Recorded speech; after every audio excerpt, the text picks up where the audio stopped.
ಸ್ನೇಹಿತರೆ, ಇವತ್ತಿನ ವಿಡಿಯೋದಲ್ಲಿ ಹೆಣ್ಣು ಮಕ್ಕಳ ಯೂನಿಫಾರ್ಮ್ ಕುರ್ತಾ ಟಾಪನ್ನು ಅತಿ ಸುಲಭ ವಿಧಾನದಲ್ಲಿ ಪರ್ಫೆಕ್ಟ್ ಅಳತೆಯಲ್ಲಿ ಹೇಗೆ ಕಟ್ಟಿಂಗ್ ಮಾಡೋದು ಅಂತ ಕಲಿಯೋಣ. ಅದಕ್ಕಾಗಿ ಈ ಚಾನಲ್ಗೆ ಸಬ್ಸ್ಕ್ರೈಬ್ ಮಾಡಿ, ಶೇರ್ ಮಾಡಿ, ಕಮೆಂಟ್ ಕೂಡ ಮಾಡಿ. ನೀವು ಓಡಿ ಬಹಳ ಜನರಿಗೆ ಯೂನಿಫಾರ್ಮ್ ಹೊಲಿಯುವಾಗ ಆರ್ಮೋಲ್ ಕಂಕುಳ ಹತ್ತಿರ ಫಿಟ್ಟಿಂಗ್ ತೊಂದರೆ ಆಗುತ್ತೆ ಎಂದು ವಿಡಿಯೋದಲ್ಲಿ ನಾವು ಹೇಳಿಕೊಡೋ ಟಿಪ್ಸು ಫಾಲೋ ಮಾಡಿದರೆ ನೀವು ಮೊದಲ ಬಾರಿ ಕಟ್ಟಿಂಗ್ ಮಾಡ್ತಾ ಇದ್ದರೆ ಕೂಡ ತುಂಬ ಪರ್ಫೆಕ್ಟಾಗಿ ಕಟ್ಟಿಂಗ್ ಮಾಡ್ಬೋದು. ನಾವು ಮೊದಲಿಗೆ ನೋಡ್ಕೊಳ್ಳಿ, ಒಂದು ಅಳತೆಯ ಒಂದು ಟಾಪನ್ನು ತಗೊಳ್ಳುವ. ಮೊದಲಿಗೆ ನಾವು ಉದ್ದ ತಗೊಳ್ಬೇಕಾಗ್ತದೆ. ಮೊದಲು ಒಂದು ನೀವು ಅಳತೆ ಕೊಟ್ಟಂಥ ಟಾಪನ್ನು ತಗೊಳ್ಳಿ. ನೋಡಿ, ಇದು ಪರ್ಫೆಕ್ಟಾಗಿ ನಮಗೆ ಎಷ್ಟು ಉದ್ದ ಬರ್ತದೆ. ಉದ್ದ ಲೆಂತ್ 38 ಇದ್ದು 2 ಇಂಚ್ ಆ್ಯಡ್ ಮಾಡಿಕೊಳ್ಬೇಕಾಗ್ತದೆ. ಇದನ್ನು 4 ಫೋಲ್ಡ್ ಮಾಡಿ ನೋಡ್ಕೊಳ್ಳಿ. ಉದ್ದ 40, 80 ಬೇಕಾಗ್ತದೆ. ನೋಡ್ಕೊಳ್ಳಿ, ನಾನು 40ಗೆ ಒಂದು ಮಡಚಿ ಪುನಃ ಅಲ್ಲಿಂದ ಮಡಚಿಕೊಂಡಿದ್ದೀನಿ. ಈಗ 80 ಉದ್ದ ಇದೆ, ಆದರೂ ಅದರಲ್ಲಿ 2 ಭಾಗ ಮಾಡಿದ್ದೀನಿ. 40 ಮಾಡಿ ಅಗಲಕ್ಕೆ ನೋಡ್ಕೊಳ್ಳಿ. ಅಗಲ ಕೂಡ 4 ಫೋಲ್ಡ್. ಈಗ ನಾವು ಶೋಲ್ಡರ್ ಅಳತೆ ತಗೊಳ್ಬೇಕಾಗ್ತದೆ. ಶೋಲ್ಡರಲ್ಲಿ 15 ನನಗೆ ಸಿಕ್ಕಿದೆ. ಫಿಟ್ಟಿಂಗಲ್ಲಿ 14 ಇದ್ದರೆ 1 ಇಂಚ್ ಆ್ಯಡ್ ಮಾಡಬೇಕಾಗ್ತದೆ. ಆಚೆ ಈಚೆ ಆಗಿ ಫಿಟ್ಟಿಂಗ್ ಹೋಗೋ ಕಾರಣ 15 ತಗೊಳ್ಬೇಕಾಗ್ತದೆ. ನೋಡ್ಕೊಳ್ಳಿ, ನಾನು 15ಕ್ಕೆ ಒಂದು ಮಾರ್ಕ್ ಹಾಕಿದ್ದೇನೆ. ಈಗ ನಾವು ಕಂಕುಳ ಆರ್ಮೋಲ್ ಡೌನಿಂಗ್ ಎಷ್ಟು ತಗೊಳ್ಬೇಕಾಗ್ತದೆ ಅಂತ ಕರೆಕ್ಟ್ ಸ್ಟಿಚ್ಚಿಂಗ್ ಹತ್ರ ತಗೊಂಡ್ರೆ ಮೇಲ್ಭಾಗದಲ್ಲಿ ಕೂಡ ಸ್ಟಿಚ್ಚಿಂಗಿಗೆ ಹೋಗಿರ್ತದೆ. 6ವರೆಗೆ ಒಂದು ತಗೊಳ್ಳಿ. 6ವರೆಗೆ ಒಂದು ಸ್ಟಿಚ್ಚಿಂಗ್ ಮಾರ್ಕ್ ಹಾಕಿದ್ರಲ್ಲ, ನೋಡಿದ್ರಲ್ಲ, 6ವರೆಗೆ ಒಂದು ಆಯಿತು. ಇನ್ನು ಯಾವ ಲೈನಲ್ಲಿ ಮಾರ್ಕ್ ಒಳಗೆ ಭಾಗದಲ್ಲಿ ತಗೊಳ್ಬೇಕು ಅಂದರೆ ಸ್ವಲ್ಪ ಆ ಗೆರೆ ಹಾಕಿದಕ್ಕಿಂತ ಒಂದು 1/4 ಇಂಚಿ ಒಳಗೆ ನಿಂತುಕೊಳ್ಬೇಕಾಗ್ತದೆ ಸ್ಟಿಚ್ಚಿಂಗ. ಮತ್ತು ನಾವು ಸ್ಟಿಚ್ಚಿಂಗ್ ಮಾಡುವಾಗ ನಮಗೆ ತೊಂದರೆ ಆಗಬಾರ್ದು ಅಂತೇಳಿ ನಾವು ಫಸ್ಟಿಗೆ ಒಂದು ಮಾರ್ಕ್ ಮಾಡ್ತೇವೆ, ಫಿಟ್ಟಿಂಗ್ ಕರೆಕ್ಟ್ ಬರಲಿಕ್ಕೆ. ಆರ್ಮೋಲ್ ಡೌನಿಗಿಂತ ಗೆರೆ ಹಾಕಿದಂಥ ಒಳಭಾಗದಿಂದ ಕಾಣಿಸ್ತಕೊಂಡು ಇನ್ನು ಒಳಭಾಗಕ್ಕೆ 1/2 ಮತ್ತು 1/4. ಇನ್ನು ಶೋಲ್ಡರ್ ಭುಜ ಎಷ್ಟು ಬಂದಿದೆ, ಭುಜ ನಮಗೆ ಪರ್ಫೆಕ್ಟಾಗಿ ನಮಗೆ 5 ತೆಗೊಳ್ಬೇಕಾಗ್ತದೆ. 5 ತೆಕ್ಕೊಂಡ್ರೆ ಅದರಲ್ಲಿ ಆಚೆ ಈಚೆಗೆ 1/2 ಇಂಚು ಹೋಗ್ತದೆ. 4 ಫಿಟ್ಟಿಂಗಲ್ಲಿ ನಿಲ್ತದೆ. ನೋಡ್ಕೊಳ್ಳಿ, ಇದೇ ಥರ ಒಂದು ಮಾರ್ಕ್ ಮಾಡಿ ಸ್ವಲ್ಪ ಒಂದು 1/4 ಇಂಚಿ ಕ್ರಾಸ್ ಕಟ್ಟಿಂಗಿಗೆ ಬೇಕಾಗಿ ನಾವು ಭುಜವನ್ನು ಯಾವ ರೀತಿ ಕಟ್ಟಿಂಗ್ ಮಾಡ್ತಂತ ತಗೊಳ್ಬೇಕಾಗ್ತದೆ. ಇನ್ನು ಫ್ರಂಟ್ ನೆಕ್ ಕೂಡ ನೋಡಬೇಕಾಗ್ತದೆ ಎಷ್ಟು ಬಂದಿದೆ ಅಂತ. ಫ್ರಂಟ್ ನೆಕ್ ನಮಗೆ 5/2 ಬಂದಿದೆ. ಅದರಲ್ಲಿ ಅಗಲ ಕೂಡ ಎಷ್ಟು ಬಂದಿದೆ ನೋಡಬೇಕಾಗ್ತದೆ. 5ವರೆಗೆ ಒಂದು ಮಾರ್ಕ್ ಮಾಡಿ ನಂತರ ಫ್ರಂಟ್ ನೆಕ್ಕಿನ ಕಟ್ಟಿಂಗ್ ಮಾಡುವ. ಅದರ ಸ್ವಲ್ಪ ಚಲಿಸಿದ್ರೆ ಬರ್ತದೆ, ಒಂದೇ ಥರ ಬರ್ತದೆ. ಅದರಲ್ಲಿ ಕಾಲರ್ ಇಡುವ ಕಾರಣ ಸ್ವಲ್ಪ ರೌಂಡಾಗಿ ಸ್ವಲ್ಪ ಕಟ್ ಮಾಡಿ ಮತ್ತು ಕೆಳಭಾಗಕ್ಕೆ ಒಂದು ಲೆಂತ್ ಎಷ್ಟು ಉದ್ದದೆ, ಬಟನ್ ಇಡಲಿಕ್ಕೆ ಎಷ್ಟು ಬೇಕು ಅಂತ ನೋಡಿ ಓಪನ್ ಒಂದು 3-3.5 ಒಳಗೆ ಸಾಕಾಗ್ತದೆ. ಇನ್ನು ಎದೆ ಸುತ್ತಳತೆ ಫಿಟ್ಟಿಂಗ್ ಎಷ್ಟು ಬರ್ತದೆ ಅಂತ ಅವರ ಫಿಟ್ಟಿಂಗಲ್ಲೇ ನಾವು ಫಿಟ್ಟಿಂಗ್ ನೋಡುವಾಗ 17 ಇದೆ. 8ವರೆಗೆ ಎದೆ ಸುತ್ತಳತೆ ಮತ್ತು ಕಟ್ಟಿಂಗ್ ಅವರ 12ವರೆ ಇದೆ ಕಟ್ಟಿಂಗ್ ಉದ್ದ. ಕಟ್ಟಿಂಗ್ ಓಪನ್ ಮಾಡುವಲ್ಲ ಅಲ್ಲಿ ನೋಡಿ ಕೆಳಭಾಗದಲ್ಲಿ ಮಧ್ಯೆ ಫಿಟ್ಟಿಂಗ್ ಎಷ್ಟು ಉಂಟು ಅಂತ ನೋಡಿದರೆ 14 ಇದೆ. 14 ಇದ್ದರೆ 7ಕ್ಕೆ ಒಂದು ಮಾರ್ಕ್ ಮಾಡಬೇಕಾಗ್ತದೆ. ಉದ್ದ ಅಳತೆ ನೋಡಿ ಮಧ್ಯಭಾಗದಿಂದ ಫಿಟ್ಟಿಂಗ್ ಎಷ್ಟು ಕೊಡಬೇಕು ಅಂತ. ಇನ್ನು ಸೊಂಟ ಕೆಳಭಾಗದ ಅಗಲ ಎಷ್ಟು ಉಂಟು ನೋಡಿ ಕಟ್ಟಿಂಗಲ್ಲಿ 15 ಉಂಟು.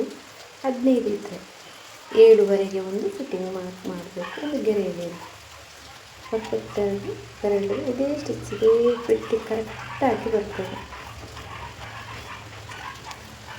ನೋಡಿ. ಇನ್ನು ನಾವು ಕೆಳಭಾಗ ತಗೊಳ್ಳುವಾಗ ಅವರ ಉದ್ದದ ಅಗಲ 10 ಇದೆ.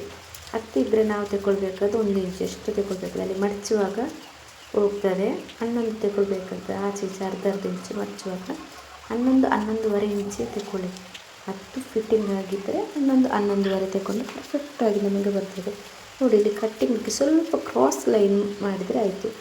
ಫುಲ್ ಸ್ಟ್ರೈಟ್ ಮಾಡೋದು ಬೇಡ, ಸ್ವಲ್ಪ ಕ್ರಾಸಿಗೆ ಒಂದು ಗೆರೆ ಹಿಡಿದ್ರೆ ಒಂದು ಅರ್ಧ ಇಂಚು ಮಡಚಲಿಕ್ಕೆ ಬೇಡ. ಗೆರೆ ನೋಡ್ಕೊಳ್ಳಿ ಯಾವ ರೀತಿಯಲ್ಲಿ ಪರ್ಫೆಕ್ಟಾಗಿ ನಾವು ಕಟ್ ಮಾಡ್ತೀವಿ ಯೂನಿಫಾರ್ಮನ್ನು ಅಂತ. ಇದು ಕೂಡ ತುಂಬ ಪರ್ಫೆಕ್ಟಾಗಿ ಕಟ್ ಮಾಡ್ಬೋದಾದ ನೋಡಿ. ಎಲ್ಲೂ ಸ್ಕಿಪ್ ಮಾಡಿದೆ ಕೊನೆಯವರೆಗೆ ನೋಡಿ. ನಿಮಗೆ ಇಷ್ಟ ಆದರೆ ಖಂಡಿತ ಲೈಕ್ ಮಾಡಿ, ಚಾನಲ್ಗೆ ಸಬ್ಸ್ಕ್ರೈಬ್ ಆಗೋದನ್ನು ಮರಿಬೇಡಿ. ನೋಡಿ, ವಿಡಿಯೋದ ಮಧ್ಯಭಾಗದಲ್ಲಿ ಕಟ್ಟಿಂಗ್ ಮಾಡುವಾಗ ನಾವು ಅದರ ಅಂಶಗಳು ಗಮನಿಟ್ಟುಕೊಳ್ಬೇಕಾಗ್ತದೆ. ವಿವರಿಸಿ ಇದರ ಅಳತೆ ಪರಿಚಯ ಮಾಡ್ಕೊಂಡು ನೋಡ್ಕೊಳ್ಳಿ. ಯಾವ ರೀತಿಯಲ್ಲಿ ನಾವು ಕಟ್ಟಿಂಗ್ ಮಾಡ್ತೇವೆ, ಯಾವ ಥರ ಉದ್ದ ಇಟ್ಕೊಂಡಿದ್ದೇವೆ. ಶೋಲ್ಡರ್ ಇಂಪಾರ್ಟೆಂಟ್ ಆಗ್ತದೆ. ಅದರಲ್ಲಿ ಕಾಲರ್ ಇಡುವ ಕಾರಣ ಶೋಲ್ಡರನ್ನು ಕರೆಕ್ಟಾಗಿ ಅಳತೆ ಮಾಡಿಕೊಳ್ಳಿ. ಈಗ ನೋಡಿ, ನಾವು ಕಟ್ಟಿಂಗ್ ಮಾಡುವ ರೀತಿ ನೋಡಿ, ಇದೇ ರೀತಿ ಅಲ್ಲಿ 1.5 1 ಕಾಲಿಗೆ ಒಳ ಮಾರ್ಕಿನಿಂದ ಹಾಕಿದ್ದೇವೆ. ಫ್ರಂಟ್ ಭಾಗದಿಂದ 1/4 ಇಂಚ್ ಎಷ್ಟು ಇದ್ದದನ್ನು ತಗೊಳ್ಳಿ. ಅಲ್ಲಿ ನಾವು ಮಾರ್ಕ್ ಮಾಡಿದ್ದನ್ನು ತೆಗೆಯಿರಿ.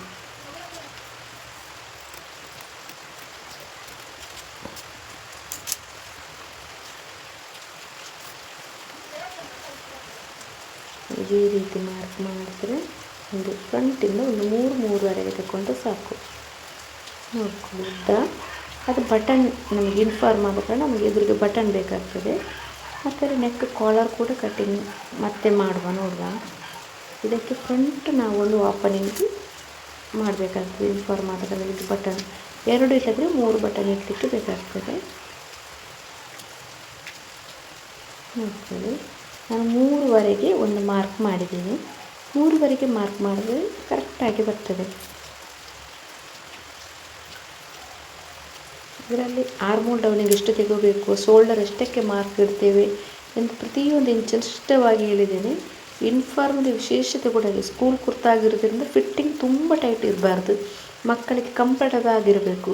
ಎಷ್ಟು ಲೂಸಿಂಗ್ ಬಿಡಬೇಕು ಅನ್ನೋದನ್ನು ಪ್ರತ್ಯಕ್ಷವಾಗಿ ತಿಳಿಸಿಕೊಡ್ತಾ ಇದ್ದೇನೆ. ನೋಡಿದರೆ ಕಟ್ಟಿಂಗ್ ಟಿಪ್ಸಲ್ಲಿ ನೋಡಿದರೆ ನಿಮಗೆ ಕರೆಕ್ಟಾಗಿ ಗೊತ್ತಾಗ್ತದೆ. ಸ್ವಲ್ಪ ಲೂಸಲ್ಲೇ ಕಟ್ಟಿಂಗ್ ನಾವು ಸ್ಟಿಚಿಂಗ್ ಮಾಡ್ತೇವೆ. ಮಾರ್ಕಿಂದ ಯಾವಾಗಲೂ ಒಳಭಾಗಕ್ಕೆ ಬರಬಾರ್ದು, ಹೊರಭಾಗಕ್ಕೆ ಮಾರ್ಕಿಂಗ್ ಇನ್ಫಾರ್ಮ್ ಆದ ಕಾರಣ ಈ ಬಟ್ಟೆ ನಾವು ಕಟ್ಟಿಂಗ್ ಮಾಡುವಾಗ ಆಚೆ ಯಾವ ಕಡೆ ಕೂಡ ಹೋಗಬಾರ್ದಾಗ ಜಾಗ್ರತೆ. ಇದು ನೋಡಿ, ಇನ್ನು ಸ್ಲೀವ್ ಕಟ್ಟಿಂಗ್ ಯಾವ ರೀತಿಯಲ್ಲಿ ಮಾಡಬೇಕು ಅಂತ ಇನ್ಫಾರ್ಮದ್ದು ನಾವು 4 ಫೋಲ್ಡ್ ಮಾಡಿ ಮಾಡಿಸಿದ್ದೆ. ಇದನ್ನು ನಾನು ಸ್ಲೀವ್ ಇಟ್ಟು ಅದರ ಅಳತೆವೇ ತೆಕ್ಕೊಂಡು ನಿಮಗೆ ಮಾರ್ಕ್ ಯಾವ ರೀತಿಯಲ್ಲಿ ಮಾಡೋದು ತೋರಿಸ್ತೇನೆ. ನೋಡಿ, ಬೆಚ್ಚಿದ್ದದನ್ನು ತೆಗೆದು ನಾನು ಒಂದು ಸ್ಲೀವ್ ಪೀಸ್ ಎಷ್ಟು ಬೇಕು ಅದನ್ನು 4 ಫೋಲ್ಡ್ ಮಾಡಿ ಇಡ್ತೇನೆ. ಇದನ್ನು ಯಾವ ಅಳತೆ ಪ್ರಕಾರ ತೆಗೊಳ್ಬೇಕು ನೋಡಿ. ಇದರಲ್ಲಿ ಪರ್ಫೆಕ್ಟಾಗಿ 10ವರೆ ಇದೆ.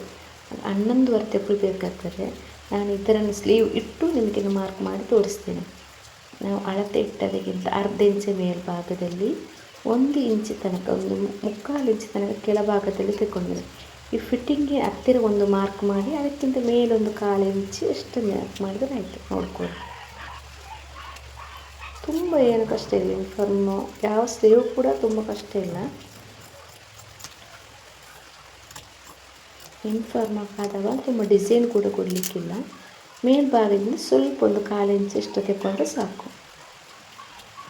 ತುಂಬ ದಪ್ಪ ಏನಿಲ್ಲದ ಕಾರಣ ಯೂನಿಫಾರ್ಮ್ ತುಂಬ ದಪ್ಪ ಬರುವುದಿಲ್ಲ. ನೋಡ್ಕೊಳ್ಳಿ, ಅಳತೆ ಕೂಡ ಕಡಿಮೆ ಅಳತೆಯಲ್ಲಿ ತೆಕ್ಕೊಳ್ಳಿಕ್ಕೆ ಮಾರ್ಕಿಂಗ್ ಮಾಡಲಿಕ್ಕೆ. ಇನ್ನು ಶೋಲ್ಡರ್ ಆಯಿತು.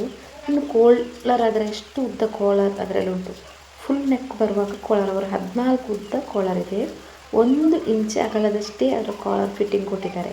1 ಇಂಚ್ ಕಾಲರ್ ಇದ್ದರೆ ನಾವು ಬಟ್ಟೆ ಕಟ್ ಮಾಡುವಾಗ ಮಾತ್ರ 2 ಇಂಚು 2.5 ಇಂಚು ಕಟ್ ಮಾಡಬೇಕಾಗ್ತದೆ. ನೋಡ್ಕೊಳ್ಳಿ, ಇದೇ ಥರ ಕಾಲರ್ಗೆ ಮಾಡಿಸ್ಲಿಕ್ಕೆ ನನಗೆ ಕ್ಯಾನ್ವಾಸ್ ಇಟ್ಟು ಅದನ್ನು ಕಾಲರ್ ಕಟ್ಟಿಂಗ್ ಮಾಡೋದು. ಈಗ ನನಗೆ ತೋರಿಸ್ಲಿಕ್ಕೆ ಬೇಕಾಗಿ ಯಾವ ರೀತಿಯಲ್ಲಿ ಮಡಿಸಬೇಕು ಅಂತ ನೋಡ್ಕೊಳ್ಳಿ. ಈಗ ನಾನು 1 ಇಂಚು ಫಿಟ್ಟಿಂಗಾಗಿ ಅವರ ಕಾಲರ್ ಬಂದಿದೆ. 14 ಉದ್ದ, ಅಗಲ 1 ಇಂಚಿಗೆ. ಹಾಗೆ 14 ಉದ್ದಿದ್ರೆ ನಾವು 15 ಮೊದಲು ಇಡುವ, ಮತ್ತೆ ನಾವು ಸ್ವಲ್ಪ ಅಡ್ಜಸ್ಟ್ ಮಾಡ್ಕೋಬಹುದು. ಯಾವಾಗ ಅರ್ಧ ಇಂಚ್ ಆಚೆ ಇಲ್ಲದ್ರು 14 ಇದ್ದರೆ 14ವರೆ ಇಡಬೇಕಾಗ್ತದೆ. 1/4 ಇಂಚ್ ಆಚೆ ಸಿಗಿದ್ರೆ ಸ್ವಲ್ಪ ಒಳಭಾಗಕ್ಕೆ ಮಾಡಿಸಲಿಕ್ಕೆ ಬಟ್ಟೆ ಬೇಕಾಗ್ತದೆ. ಕ್ಯಾನ್ವಾಸನ್ನು ಕರೆಕ್ಟಾಗಿ 14ಕ್ಕೆ ಸ್ವಲ್ಪ ಕಡಿಮೆ ಇಟ್ಟು ಬರೋದನ್ನು ಕಾಲರ್ ಯಾವ ರೀತಿಯಲ್ಲಿ ಕಟ್ಟಿಂಗ್ ಮಾಡೋದು ಅಂತ ಅದೇ ಅಳತೆ ಪ್ರಕಾರ 1 ಅಗಲ 1 ಇಂಚ್ ಅಗಲ 14 ಇಂಚು ಉದ್ದ ಇದೆ. 14 ಇಂಚ್ ಉದ್ದ ಇದ್ದರೆ ಒಂದು 14ವರೆ ಉದ್ದ ಇಡಬೇಕಾಗ್ತದೆ. 1 ಇಂಚ್ ಅಗಲ ಇದ್ದರೆ ನಮಗೆ ಪರ್ಫೆಕ್ಟಾಗಿ 1 ಇಂಚ್ ಅಗಲ ಸಿಕ್ಕಿದರೆ ಅದು ನಾವು ಇಡುವಾಗ 2 ಇಂಚ್ ಅಗಲಕ್ಕೆ ಇಡಬೇಕಾಗ್ತದೆ. 2 ಇಂಚ್ ಆಚೆ ಈಚೆ ಬದಿಗೆ ನಮಗೆ 2 ಬದಿಗೆ ತಿರುಗಿಸಿದಾಗ 1 ಇಂಚ್ ಇದ್ದರೆ 2 ಇಂಚ್ ಇಟ್ಟು 2ವರೆಗೆ ಬೇಕಾಗ್ತದೆ ಅಗಲ ಕೂಡ. ಆಗ ಸರಿಯಾಗಿ ಬರ್ತದೆ. ಇದು ನಿಮಗೆ ಇಷ್ಟವಾದ ಈ ಚಾನಲ್ಗೆ ಸಬ್ಸ್ಕ್ರೈಬ್ ಮಾಡಿ.